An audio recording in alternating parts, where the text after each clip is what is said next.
A tooth has two main parts: the crown, which is that part which can be seen sticking out from the gum, and the root, which holds the tooth firmly in its socket in the jawbone.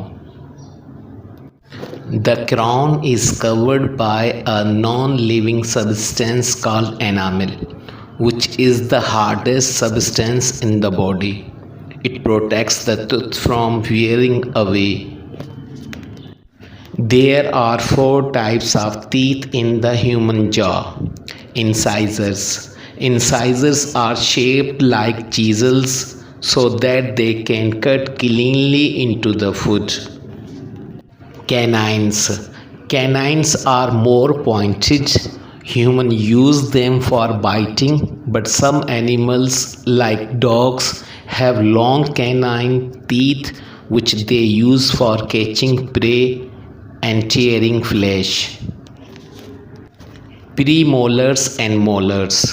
Premolars and molars have flat crowns which, when moved across each other, chew and grind the food into pulp.